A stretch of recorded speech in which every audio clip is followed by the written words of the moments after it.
প্রথমে বলি কেন ছেলেদেরকে কোর্টে যেতে হয়েছিল।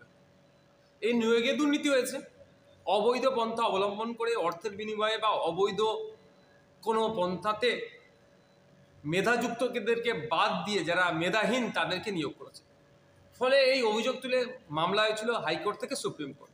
কিন্তু হাইকোর্টে যখন ডিভিশন বেঞ্চে যখন অর্ডারটা দিল, সেক্ষেত্রে রাজ্য সরকার সেটাকে চ্যালেঞ্জ করে বা কিছু চাকরি প্রার্থীরা চ্যালেঞ্জ করে সুপ্রিম কোর্টে গেল।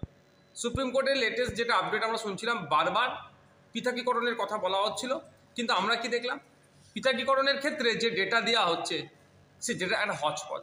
রাজ্য সরকারের পক্ষ থেকে ডেটা দিচ্ছে 4000+ অবৈধ নিয়োগ হয়েছে, এসএসসির পক্ষ থেকে ডেটা দেওয়া হয়েছিল আপনার 5000+ অবৈধ নিয়োগ হয়েছে, পর্ষদের পক্ষ থেকে ডেটা দেওয়া হয়েছে সম্ভবত 6000+ অবৈধ নিয়োগ, আবার সিবিআই বলছে 8000+ অবৈধ নিয়োগ হয়েছে। এই যে হচপচ করে দিয়ে এর কারণটা কি?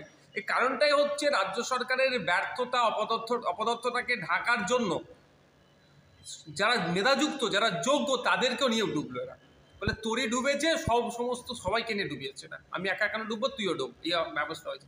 যারা আজকে যোগ্যতার ভিত্তিতে, যারা মেধাযুক্ত, যারা যোগ্যতার ভিত্তিতে যারা চাকরি করছিল, আজকে তাদের দায়টা কে নেবে? তারা সামাজিকভাবে আজকে অপদস্থ হচ্ছে, সামাজিকভাবে তারা লাঞ্ছিত হচ্ছে, তাদেরকেও সমাজ খারাপ নজরে দেখছে, এরা হয়তো অবৈধ পন্থা অবলম্বন করে গিয়েছে। এই রাজ্য সরকার এই দায় ঝেড়ে ফেলতে পারে না, এই দায় রাজ্য সরকারকে নিতে হবে।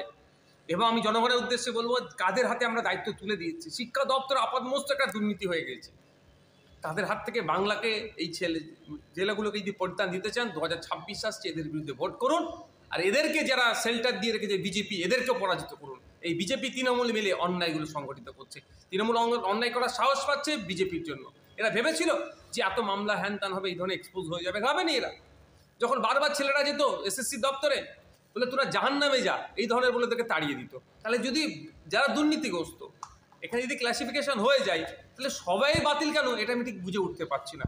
তাহলে মেধাযুক্তদের সাথে তারা কোথায় যাবে? এটা আমি আইনজীবী যারা আছে তাদের সাথে আমি কথা বলবো, যারা আইনের বিশেষজ্ঞ, যে এখানটা আমি ঠিক বুঝতে পারছি না।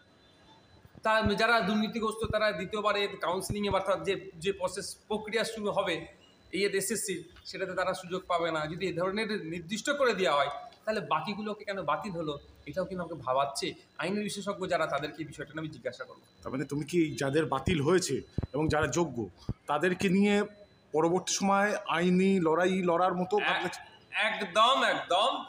যারা মেধাযুক্ত, যারা যোগ্য, যারা কোনোরকমভাবে ঘুষ ঘাস অবৈধ পন্থা না অবলম্বন করে পরীক্ষা দিয়েছেন, রিটেন ভাইভাতে পাস করে লিস্টেড হয়ে তারা স্কুলে গিয়ে শিক্ষকতা করছিলেন 2016-তে, এরা যখন ছিল ছাত্র, আজকে এরা একজন সমাজে প্রতিষ্ঠিত মানুষ।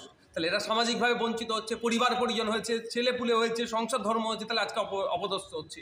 এদের হয়ে প্রয়োজন আইনি লড়াই বা আইনের বিশেষজ্ঞদের সাথে কথা বলে কোন পন্থা অবলম্বন করলে এরা সামাজিক সম্মান থেকে শুরু করে এদের অধিকারীরা ফিরে পাবে, সে বিষয়ে কথা বলবো।